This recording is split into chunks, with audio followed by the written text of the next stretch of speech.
Avec nous cette semaine, écrivain, chroniqueur, fêtard et désormais réalisateur Frédéric Becbédé est avec nous dans le question-réponse. C'est la sortie événement de la semaine. Alain Chabat revient avec Sur la piste du marsupilami, près de 8 ans après la sortie de son dernier film. On en parlera avec Gaël Golen de Première.fr, mais avant cela, on retrouve les news de la semaine avec Suzy Bourquin.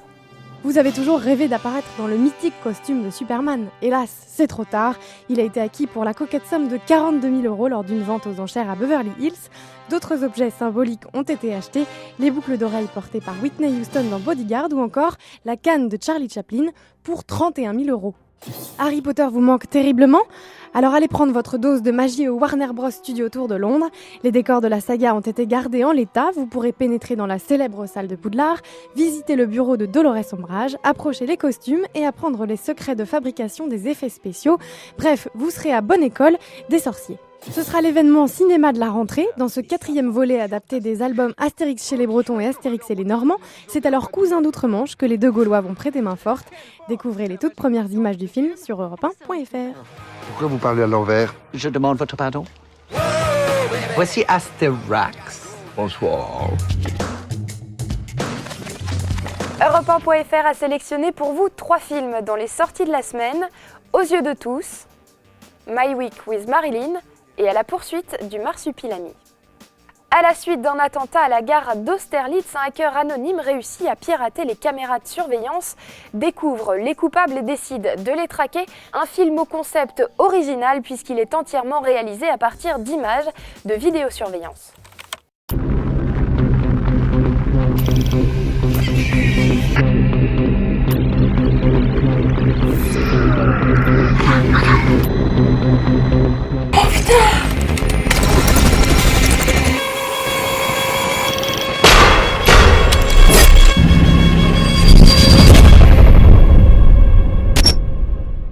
Le biopic de Simon Curtis pose un regard intime sur l'icône d'Hollywood à travers sa rencontre avec un jeune assistant. Michelle Williams y incarne une Marilyn fragile, en proie au doute et bien loin de l'image de sex symbole.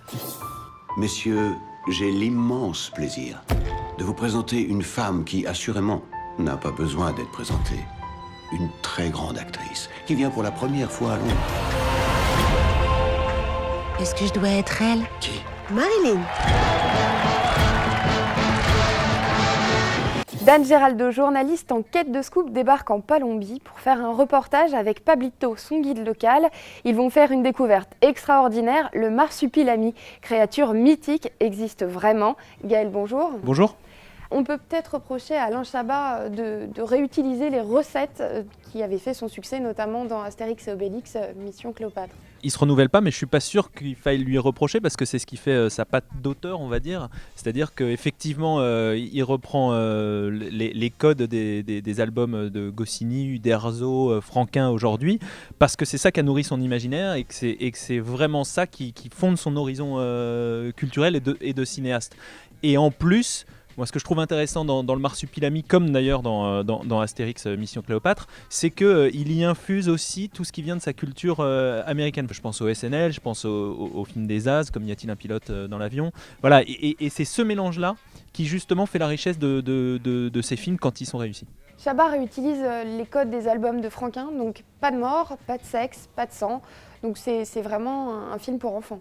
En tout cas, il garde l'esprit de Franquin qui s'adressait d'abord aux enfants, mais en même temps, je pense que les adultes doivent y aller parce qu'il y a des numéros d'acteurs formidables, qu'il y a de l'humour à leur portée. Et encore une fois, ouais, vraiment, la performance de Fred Testo, par exemple, qui joue à la fois un vieux jardinier et en même temps une espèce de colonel fou dans la jungle, est formidable. Lambert Wilson est génial. Enfin, vraiment, il y a des grands numéros d'acteurs comme la comédie française en offre finalement assez peu. Il y avait un autre risque pour Chabat en adaptant la BD de Franquin, c'était de réussir graphiquement le marsupilami. Et là, on peut dire qu'on n'a vraiment rien à envier aux Américains, que la petite bestiole est top. C'est d'abord effectivement la bestiole est parfaitement réussie parce qu'on a un savoir-faire français en matière d'effets spéciaux, de SFX comme on dit, qui est vraiment important et que les Américains nous envient. Mais ce que je trouve aussi intéressant, c'est finalement que plus que le graphisme du Marsu. Ce qu'a réussi finalement Alain Chabat, c'est de capturer l'esprit de la BD de Franquin, son espèce de tendresse anard et d'ambition aventureuse qui fait rêver à la fois les mômes et en même temps les adultes. Merci Gaël. On retrouve Frédéric Becbédé dans le question-réponse.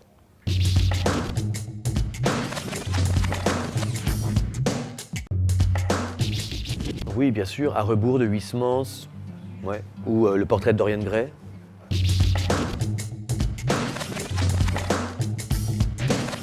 Je sais pas, là encore récemment, j'ai remis un César sur scène, j'ai fait un petit dialogue avec Antoine Decaune. Je suis pas certain que les gens étaient morts de rire. C'est toujours, à ce moment-là, on se dit « Ouh, mais pourquoi j'ai accepté? Qu'est-ce que je fais là, au fond?